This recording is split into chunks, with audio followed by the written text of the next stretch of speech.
आप देख रहे हैं मेट्रो दिनांक टीवी न्यूज। आइए देखते हैं आज की खास खबर। वार्ड क्रमांक 39 में मुकाबला दिलचस्प। इंद्रजीत पप्पू सिंह ने पत्नी सुमन इंद्रजीत सिंह की उम्मीदवारी पर रखी बात। मुंबई बीएमसी चुनाव को लेकर वार्ड क्रमांक 39 में सियासी मुकाबला काफी रोचक होता जा रहा है। जहां एक और महायुति से पूर्व नगर सेविका विनया विष्णु सावंत चुनावी मैदान में है, तो वहीं कांग्रेस की ओर से मधु ब्रिजेश सिंह और भाजपा से बगावत कर राष्ट्रवादी कांग्रेस पार्टी अजित पवार गुट से सुमन इंद्रजीत सिंह भी चुनावी मैदान में है। इसी बीच हमारे संवाददाता से सुमन इंद्रजीत सिंह के पति और भाजपा से बागी हुए स्थानीय नेता इंद्रजीत पप्पू सिंह से बातचीत की, जिसमें उन्होंने खुलकर अपनी बात रखी। इंद्रजीत सिंह ने सबसे पहले वार्ड क्रमांक 39 के सभी रहीवासियों और देशवासियों को नए वर्ष की शुभकामनाएं देते हुए कहा कि उन्होंने 30 से 35 वर्षों तक विभिन्न राजनीतिक दलों में रहकर जनता की सेवा की है, जिसमें से करीब 25 वर्ष उन्होंने कांग्रेस पार्टी में रहते हुए लोगों के लिए काम किया। उन्होंने बताया कि वर्ष 2014 में वे भाजपा में शामिल हुए, लेकिन 2017 में और इस वर्ष भी उन्हें भाजपा से टिकट नहीं मिला, जिसके चलते मजबूरन उनकी पत्नी सुमन इंद्रजीत सिंह ने राष्ट्रवादी कांग्रेस पार्टी अजित पवार गुट से चुनावी मैदान में कदम रखा है। इंद्रजीत सिंह ने दावा किया कि वार्ड क्रमांक 39 से उनकी पत्नी भारी मतों से जीत हासिल करेंगी। उन्होंने कहा कि वे क्षेत्र के हर छोटे बड़े व्यक्ति के दुख सुख में तन मन और धन के साथ खड़े रहते हैं। इसी वजह से आम जनता का उन्हें भरपूर समर्थन मिल रहा है। बता दें कि इस इंटरव्यू के दौरान इंद्रजीत सिंह के समर्थकों ने पूर्व नगर सेविका विनया विष्णु सावंत पर गंभीर आरोप लगाए और कहा कि जब कोई क्षेत्र में गरीब व्यक्ति घर बनाता है या डबल मंजिला निर्माण की कोशिश करता है, तो इसके बदले पूर्व नगर सेविका के लोग 15 से 20 हजार रूपए तक की वसूली करते हैं और हफ्ता वसूली का एक धंधा चला रखा है। वार्ड क्रमांक 39 में इन आरोपों और दावों के बीच चुनावी माहौल लगातार गर्म होता नजर आ रहा है। अब आइए देखते हैं मेट्रो दिनांक टीवी न्यूज पर इस बातचीत के दौरान स्थानीय नेता इंद्रजीत सिंह ने क्या कुछ कहा। इस रिपोर्ट जैसा कि मैं बताना चाहता हूं, मुंबई महानगर पालिका का बिगुल बजा और सभी उम्मीदवारों ने टिकट का पर्चा भी भर दिया। जिसको जिस पार्टी से उम्मीदवार बनना था वो टिकट लेकर पर्चा भर दिए। और कुछ लोग ऐसे भी है जो निर्दलीय भी, जिसको टिकट नहीं मिला वो अपमानित होकर नाराज होकर के अपने पार्टी के खिलाफ बिगुल बजा करके उन्होंने भी पर्चा भर दिया। आइए हम जानने के लिए कोशिश करते हैं कि एक अपने प्रतिष्ठित जो पप्पू सिंह हैं, इंद्रजीत सिंह हैं, उन्होंने भी राष्ट्रवादी कांग्रेस पार्टी अजीत गुट से उन्होंने पर्चा भरा है। हम उनसे जानने की कोशिश करते हैं उनका आगे का लड़ाई कैसी, उनकी लड़ाई की व्यू कैसी है, उनकी संरचना कैसी है। सबसे पहले मैं पप्पू सिंह जी, इंद्रजीत जी, मैं आपको अपने मेट्रो दिनांक चैनल जस्टिस 24 की तरफ से आपका हार्दिक स्वागत करता हूं, अभिनंदन करता हूं। आपने किस पार्टी से पर्चा भरा है? मैं सबसे पहले आपके 24 के माध्यम से आपका भी मैं अभिनंदन करता हूं कि आपने आज आके और ये बात आगे पहुंचाने का काम किए हैं। और उससे सबसे पहले हम हमारे वार्ड क्रमांक 39 और पूरे देशवासियों को नए वर्ष की हार्दिक शुभकामना करते हैं कि उनका जीवन सुखमय जाए, समृद्धि, उनको शांति मिले। और आगे का मैं आपको ये बताना चाहता हूँ कि हम लगभग 30-35 वर्षों से इसी राजनीतिक फील्ड में रहे हैं। कुछ साल हमने 25 साल कांग्रेस की सेवा किए। उसके बाद हम फिर 2017 में हमने बीजेपी के साथ मिल के काम किए 2014 से, और लोगों ने हमेशा हमें आश्वासन देने का काम किया। 2017 में भी लोगों ने कहा कि आप तैयारी करिए, और रात को 2 बजे मालूम पड़ रहा है कि यहाँ मुझे राष्ट्रीय समाज पार्टी से टिकट मिल रहा है। और वो भी टिकट 2 बार मेरा 1 हफ्ते के अंदर सिंबल चेंज हुआ। एक बार मुझे बसी मिला और दूसरा फिर सिलाई मशीन। फिर मुझे 4 दिन लोगों के बीच में, जनता के बीच में सिलाई मशीन लेके जाना पड़ा। और आपके आशीर्वाद से बहुत खुशी है मुझे बताने में 24 मेट्रो दिनांक से कि मुझे कम समय में 1 हफ्ते के अंदर मुझे, जहां यहाँ हमेशा कांग्रेस पहले नंबर पर रहती थी, वो उसको हमने तीसरे नंबर पर किया और हम सेकेंड नंबर पर आए। कुछ ही वोटों से हम थोड़ा पीछे रह गए। लगभग मुझे लग रहा है कि मुझे और 1 हफ्ते का समय मिला होता तो आपके आशीर्वाद से आज इस क्रांति नगर में, हमारी महायुति की सरकार में, हम यहाँ नगर सेवक रहे होते हैं। पप्पू सिंह, आप, ये तो लेडीज वार्ड है, तो क्या आपकी धर्मपत्नी सुमन सिंह जी चुनावी मैदान में है क्या? हाँ, हमारी पत्नी लगभग 2017 से भी मैदान में है और उस समय भी वही इलेक्शन लड़ रही थी। और लगभग उनका भी यहाँ पोस्ट पर रही हैं और आज भी अभी भी यहाँ तो है नहीं, वो भी अभी फील्ड में ये प्रचार में लगी हुई हैं, क्योंकि लीगल तो प्रचार 4 तारीख से 3 से है, लेकिन वो हर जगह लोगों से मिलना जुलना चालू है। और आपके आशीर्वाद से बताना चाहता हूँ कि ज़्यादा न बोलते हुए कि आने वाले समय में 16 तारीख को आपको राष्ट्रवादी कांग्रेस पार्टी के अजीत दादा गुट से यहाँ राष्ट्रवादी की घड़ी एकदम गुलालों के साथ एकदम 100% डिंडोसी विधानसभा में सबसे पहले यहाँ जीत होगी तो राष्ट्रवादी घड़ी की जीत होगी। पप्पू सिंह जी, जैसा कि आप जानते हैं यहाँ पे कई गुट के लोग लड़े, उद्धव गुट, शिंदे गुट और साथ साथ जो भारतीय जनता पार्टी का जिसका गठबंधन था शिंदे गुट का, उसके भी बागी लोग कहीं ना कहीं, जैसे कि आपको मैं बताना चाहता हूं कि एक आप हैं दूसरे पार्टी में जाकर के अभी टिकट लेकर के आए हैं, और उसके बाद ब्रजेश सिंह जी हैं, वो भी शिंदे गुट से थे, वो भी किसी पार्टी। हमारे यहाँ कई 3-4 उत्तर भारतीय लड़ रहे हैं और वहाँ पर भी 2-3 महाराष्ट्रियन भाई ऐसे पूरी संरचना में जो व्यूह है, चक्रव्यूह है, ऐसे चक्रव्यूह में आप अपने आप को कैसे प्रेजेंट करेंगे और कैसे आप अपने को विजयी घोषित करेंगे? मैं आपको पूर्ण विश्वास के साथ बताना चाह रहा हूं कि आप यहाँ का सर्वे निकाल लीजिए, कहीं कहीं जाके आप पूछ लीजिए कि आज जो मेरे यहाँ लोग बैठे हुए हैं ये सबसे मेरे भाई और पिता तुल्य लोग हैं, जिन्होंने मुझे देखा है यहाँ से कि हाफ पैंट पर घूमते हुए। पूरी मेरी ज़िंदगी इसी क्रांति नगर में लोकल में गुजरी। हर समस्या, कोई भी समस्या हो, नगर सेवक न रहते हुए भी रात को 2 बजे किसी ने फ़ोन किया है तो ये आपका भाई इंद्रजीत सिंह पप्पू हमेशा उनको सदैव काम करने के लिए तत्पर रहता है। यही काम लेके लोगों के बीच में आज हमारी जो चर्चा है कि पप्पू भैया कभी किसी को निराश होकर नहीं भेजते हैं, इसी चर्चा की वजह से आने वाले समय में आपको विजय का पटाखा 16 तारीख को जरूर अवश्य मिलेगा। लास्ट मेरा क्वेश्चन ये है साहब कि जिस तरह से मुंबई महानगर पालिका में यहाँ पे शिंदे गुट से विनया सावंत जी यहाँ थी, उन्होंने कौन ऐसा काम नहीं किया है या वो करेंगे, और वो आप कौन कौन से आपके निगाह में ऐसे कुछ काम बाकी रह गए जो आप आने वाले भविष्य में? जो रात को पहले एक समय था कि यहाँ के नगर सेवक भूम सिंह राठौर हुआ करते थे, और कांग्रेस की सरकार में हमने देखा ऐसा नहीं है कि पानी की कभी किल्लत नहीं हुई। तो इस क्रांति में जो पानी हमारा डाइवर्ट किया गया है, जो रात को मेरे माताएं बहनें 2-2, 3-3, 4-4 बजे पानी के लिए जागती हैं, तो सबसे पहले मैं आपको बताना चाहता हूं, मेरा वो संकल्प रहेगा कि आने के बाद सबसे पहले मेरा पानी जो गया है वो वापस लाया जाए। यही मेरा सबसे पहले ये मुद्दा, सबसे बड़ा मुद्दा यही है।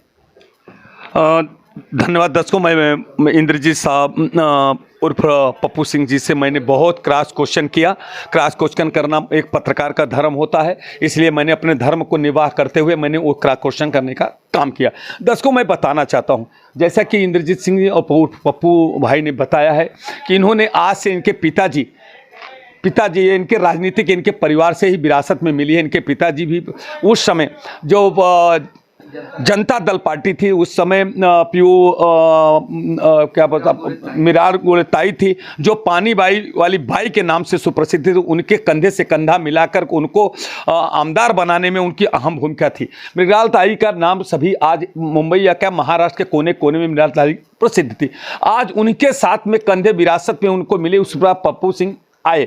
धीरे धीरे करके जिस तरह से उन्होंने एक समाज में अपना पैठ बनाया, चाहे सामाजिक स्तर, चाहे रामलीला कमेटी हो, चाहे कोई भी, चाहे नवरात्रि हो, दशहरा हो, किसी भी उत्सव में पप्पू सिंह की अहम भूमिका रहती है। दर्शकों, सबसे बड़ी बात पप्पू सिंह में यह है कि अगर लोग सुख में तो हमेशा किसी न किसी के पास पहुंचते हैं, मगर जो दुख में पहुंचता है, दुख में मदद करता है, वही सच्चा सेवक होता है। मैं दर्शकों आपको बताना चाहता हूं कि पप्पू सिंह जी एक ऐसे व्यक्ति हैं जो उनके पास आया है, आज तक कभी खाली हाथ नहीं गया हो। चाहे माँ बहन बेटियों की शादी हो, विवाह हो, उत्सव हो, सभी ने जहाँ जैसी शक्ति वैसी उन्होंने भक्ति की है। इसी के साथ आज वही क्रम उन्होंने जो मेहनत किया था, उसी मेहनत के बल पर 2-2 बार उनको टिकट मिला, और नसीब थी जिसको राजयोग की बात है दर्शकों, जैसा कि किसी को, मगर इस बार भी उनको किसी न किसी ने, पार्टी ने उनकी मेहनत और उनकी ईमानदारी और उनकी समर्पण की भावना को देख करके अजीत दादा गुट से, एनसीपी से उनको टिकट मिला है।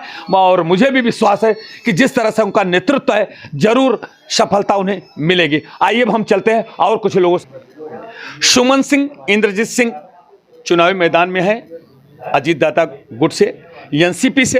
अब हम उनके जो समर्थक, देखिए इतनी बड़ी संख्या में यहाँ पे उपस्थित है। मैंने क्षण मात्र में पहुँचा और उनको मालूम पड़ा कि मीडिया वाले पहुँचे हैं और इंटरव्यू के लिए।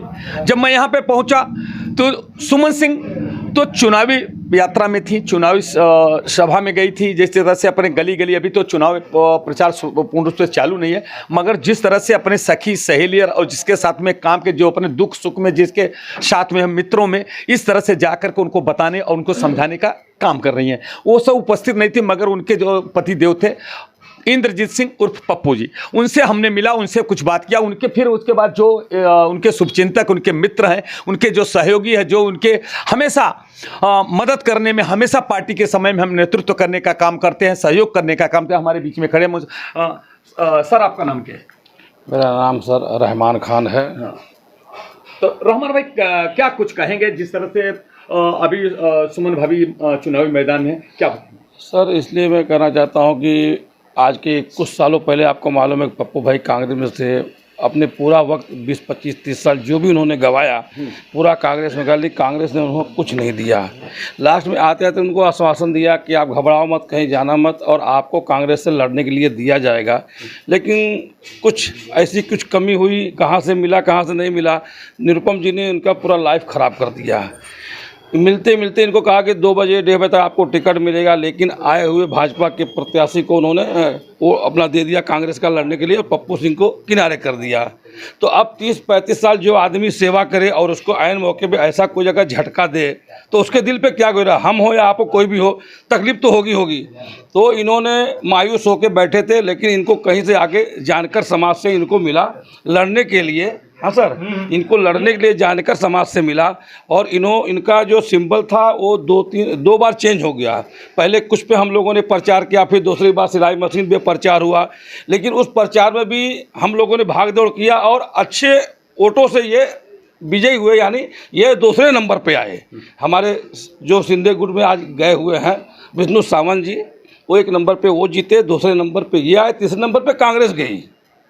तो आज भी ऐसे ही इनको आश्वासन दिया गया कि इनको भाजपा से मिलेगा या सिंधे गुट से मिलेगा, करते करते लास्ट में इनका पत्ता लोगों ने गोल ही कर दिया, यानी इनका एकदम लाइफ ही ख़राब करना चाहा।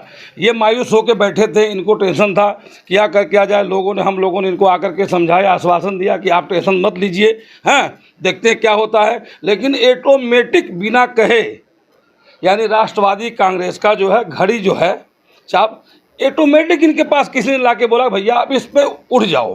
तो भी इन्होंने हम लोगों से समझा कि इस पर क्या किया जाए। मैंने कहा भैया देखने का काम नहीं है, अभी आपका उम्र 50-52 साल की हो गई है, 5 साल और जाएगा, आप बैठोगे, फिर आपकी राजनीतिक गई, फिर बच्चों का आ जाएगा समय। तो आप देखो एक बार उछाल मारो, पब्लिक का आप वैसे भी सेवा कर रहे हो इतने सालों से, ऐसे भी सेवा करोगे, तो एक बार और भी आप अपनी किस्मत आजमाइए किसी भी पार्टी से। आपको किसी से, आपसे पब्लिक से लेना देना, किसी पार्टी से लेना देना भी नहीं है। आप मेहनत करो, हम लोग आपके साथ में रहेंगे और जिता करके अच्छे बहुमत से हम लोग उनको लेकर के आएंगे। क्योंकि पप्पू सिंह एक ऐसे नेता हैं जो किसी के दुख में सुख में 12 बजे रात, 2 बजे रात, 3 बजे रात, कभी भी उनको याद करो, पुलिस का काम हो, बीएमसी का काम हो, ये रोड पे कहीं नाला बन रहा है, कोई अटैक कर रहा है, कुछ बनने दे रहा, वहाँ पे हमेशा मौके पे पहुँच करके उसको समझा करके हर चीज़ को सुलह कर देते हैं। ऐसा नेता कोई नहीं मिला जो दुख में साथ आए। जितने भी आए हैं जीते हैं, और जीत के आए हैं वो कोई जल्दी काम में नहीं आता रात बिरात। अगर दुख सुख में कोई काम आता है तो पप्पू सिंह ही आते हैं, और हमारे बहुत खास मित्र हैं। आपको मालूम हो कि मैं भी एक बहुत अच्छे कांग्रेसी हूँ, लेकिन आज मैं कांग्रेस की तरफ क्यों नहीं जा रहा हूँ, मैं वहाँ अपना दोस्ती देख रहा हूँ। ये पार्टी आएगी जाएगी कुछ भी होगा, लेकिन हमको अपना घरेलू संबंध तो लेके चलना है। मगर घरेलू संबंध के साथ साथ तो आप ठीक है, आपने अपना दोस्ती का फर्म निकाला, मगर जो वोट बैंक है जो कैसे उसको कन्वर्ट कैसे करेंगे, उस तरीके से हम लोग सब जाएंगे कि भाई हम इनको यही कन्वर्ट करेंगे कि हमारे जो आपके दुख सुख में साथ आएगा, आप भी उसके दुख सुख में साथ आइए, उसको कामयाब कीजिए और उसको अच्छे बहुमत से दिलाइए। हमारा नगर सेवक पप्पू सिंह अच्छे बहुमत से जीत के आएंगे, मैं आपको गारंटी देता हूँ। कोई उनके टक्कर में है ही नहीं, कितनों भी कोई अफवाह उड़ाए, लेकिन वो निर्दलीय नहीं है, क्योंकि उनको भी एक घड़ी का समर्थन मिला है, हमारे अजीत दादा की तरफ से मिला है। समझे, पक्का जीत के आएंगे। मैं 100% आपको फख्र के साथ आपको पे पूरा गर्व के साथ विश्वास दिलाना चाहता हूँ। सर आपका नाम क्या है? उपेंद्र उपाध्याय। उपाध्याय साहब, क्या जिस तरह से जैसा भाई साहब ने दावा किया कि वो काम करते हैं, क्या सचमुच आप कह सकते हैं कि पप्पू सिंह उर्फ उनकी जो धर्मपत्नी है सुमन सिंह आपके दुख सुख में सहभागी रहती हैं? मैं सबसे पहले सुमन सिंह को बधाई दूंगा कि वो टिकट लेके आए और कांग्रेस पार्टी से मैं कांग्रेस पार्टी का पदाधिकारी भी था, अब भी शायद दूसरी कमेटी नहीं बनी इसलिए नहीं है हम लोग, लेकिन अगर आगे कांग्रेस पार्टी चाहे तो हमें रखे, ना चाहे तो ना रखे, लेकिन 15 दिन के लिए हम कांग्रेस पार्टी छोड़ रहे हैं। हम राष्ट्रवादी कांग्रेस पार्टी के साथ और पप्पू सिंह के साथ हैं, क्योंकि कांग्रेस पार्टी जो कांग्रेस में थे उनको कभी टिकट नहीं, 2 बार, अगली बार पप्पू भैया थे कांग्रेस में, उन्हें टिकट नहीं दिया गया, गुप्ता जी को दे दिया गया। इस बार संदीप सिंह पूरा लड़ते रहे, उन्हें टिकट नहीं दिया गया। और मेरे जो मतलब जिसके मैं चाहता हूँ वो सब ने मुझे आदेश दिया है कि आप पप्पू सिंह के साथ रहिए। सर आपका नाम क्या है? मेरा नाम रामोद चौहान है। चौहान साहब, क्या कुछ कहेंगे, किस तरह से उनकी कार्यशैली है, किस तरह से आप लोग कंधे से कंधे मिलाकर उनको चुन के लाने की दावा कर रहे हैं, कैसे? मैं कहूँगा पहले सुमन भाभी जी को बहुत बहुत बधाई हो, और चुन के लाना है उनको पूरी मेहनत के साथ में। हम लोग फील्ड में उतर गए हैं और उनको जिता के लाएंगे।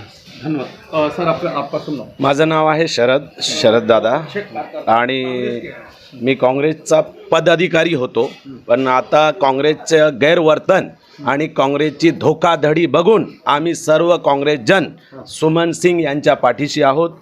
सुमन सिंग यांचा जे घर आहे, यांचा जे परिवार आहे, 40-45 वर्ष या गावाच्या सेवेमध्ये आहेत। दुसरी पिढी, तिसरी पिढी, तीसरा जनरेशन शुरू है।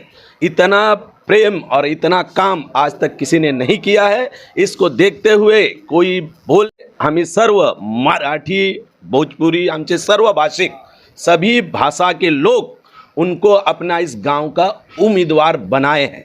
वो पार्टी है पर गांव का एकमेव उम्मीदवार करके हम सभी गांववासियों ने उनको यहाँ खड़ा किया है, और हम सभी गांववासी तन मन धन से पूरी ताकत से उनके साथ में है। और ये बता दे रहा हूँ कि तारीख 16 आप याद रखिएगा, जीत हमारी पक्की है और हम जीत के ही रहेंगे। बहुत अच्छा, धन्यवाद। सर आप क्या कहेंगे, किस तरह से, जिस तरह से सभी लोग दावा कर रहे हैं उससे कितना समझते? देखिए, आज हमारे एरिया का माहौल, आपका नाम क्या है? सुनील विश्वकर्मा।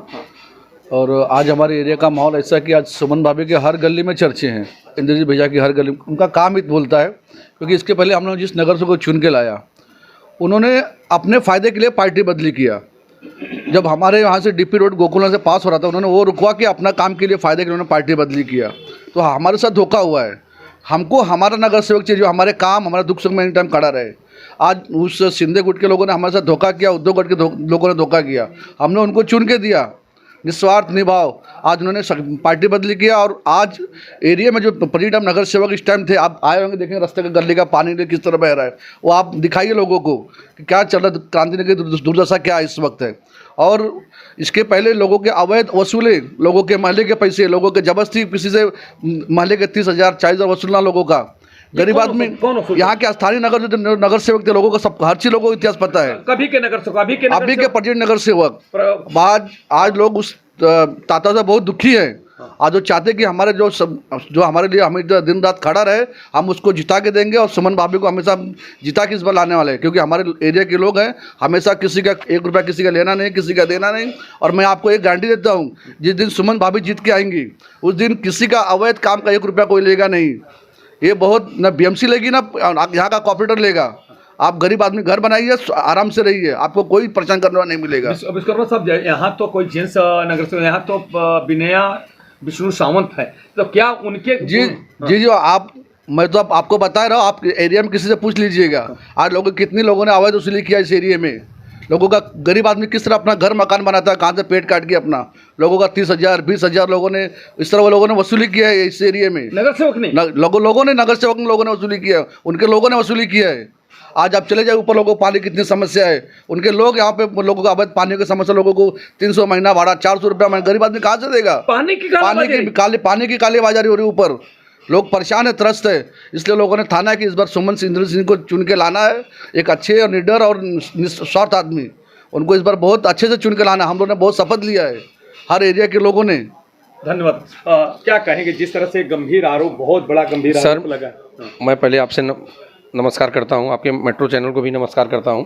मैं राम जन्म गौड़, हम लोग पूरे एरिया के लोग, पूरे गांव के लोग सब जुट के आए और सुमन भाभी को हम लोग ने खड़ा किया है। इनको पब्लिक ने खड़ा किया है, इनको पब्लिक ने खड़ा किया है और पब्लिक ही इनको जिता के लाएगी। 16 तारीख को इनको अब बधाई देने आप खुद आओगे, आपका चैनल खुद आएगा और ज़्यादा बोलने की ज़रूरत नहीं है। आप खुद समझदार हैं, खुद जानकारी आपको पूरे एरिया की आपको नॉलेज है, हम क्या बताएंगे, आप तो खुद समझदार हैं। दर्शकों, बहुत बड़ा गंभीर आरोप जैसा कि विश्वकर्मा साहब ने लगाया है, या और बहुत ही ये कहीं कहीं पीड़ादायक है। जो समाज का नेतृत्व करता, जो नगर सेवक होता, नगर का राजा होता है, वो इसीलिए चुना जाता है कि जो हमारी मूलभूत सुविधा जैसे पानी हो, लाइट हो, शौचालय हो, गटर हो और रोड हो, ये समस्याओं का निदान करने के लिए होता है दर्शकों। मगर जिस तरह से विश्वकर्मा साहब ने ये कहा है कि महले का पैसा 40 से 50 हज़ार रुपया लिया जाता था, पानी की कालाबाजारी हो रही, पानी की, जबकि इसके पहले जो सुमन सिंह के पति देव हैं इंद्रजीत सिंह, उन्होंने भी एक गंभीर आरोप लगाया है कि भौम सिंह जो पूर्व नगर सेवक इस समय दुनिया में नहीं है, स्वर्गीय जरूर हुए हैं, मगर आज भी उन्हें याद किया जा रहा है, उनके कामों को याद किया जा रहा है कि वो जब थे तब तक पानी की समस्या कभी नहीं थी। क्रांति नगर और अप्पा पहाड़ा एक ऐसा क्षेत्र माना जाता था कि लोग पहले पानी की समस्या को जहाँ जहाँ होती थी तो सबसे पहले यही लोग पूछते थे कि पानी की समस्या कहाँ नहीं है मुंबई के अंदर।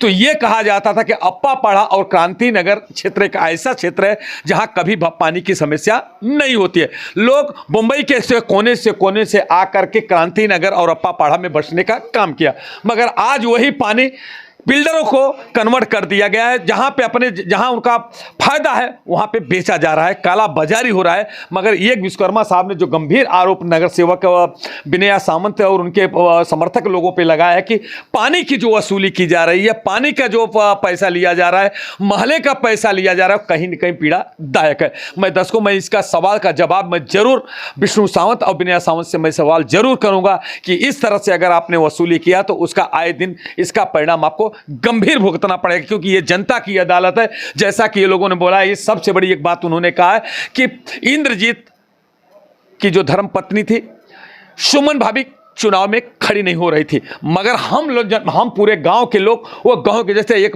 मेरे भाई साहब थे, ये थे, अब उन्होंने कहा कि मैंने खड़ा किया है, मैंने खड़ा करके हम लोगों ने जबरदस्ती, वो हमारे गांव की भाभी है, गांव की बहन बेटी है, इस नगर के उन्होंने, उनके पति ने बहुत सेवा किया है, तो इसलिए हम लोगों ने ये चुनाव हम लोग लड़ रहे हैं, ये चुनाव हम लोग लड़ के उनको जिता करके 16 तारीख को चुनावी मैदान से आएंगे, विजय की पताका फहराते उन्होंने दावा किया है। अब तो दर्शकों, मैं यही सबसे बड़ी बात है कि अगर इनकी सेवा में और भक्ति में सचमुच उनकी ताकत होगी तो ये लोग जो आज जिस तरह से निष्ठा और भाव से अगर पूरे गांव के लोग लगेंगे तो कहीं ना कहीं ये विजय सुनिश्चित है। अब तो ये दर्शकों मैं बताना चाहता हूं, आने वाला वक्त ही बताएगा कि किसके, ये जनता जो पूरी क्रांति नगर की है, ये वार्ड क्रमांक 39 की जनता है, जो हिंदू मुस्लिम सिख ईसाई सभी धर्म के लोग यहाँ रहते हैं। अब तो आने वाला वक्त ही बताएगा ये जनता किससे सर पे ताज बांधती है और किसे घर बैठाने का काम करते थे, ये तो आने वाला वक्त ही बताएगा। जय हिंद, जय महाराष्ट्र।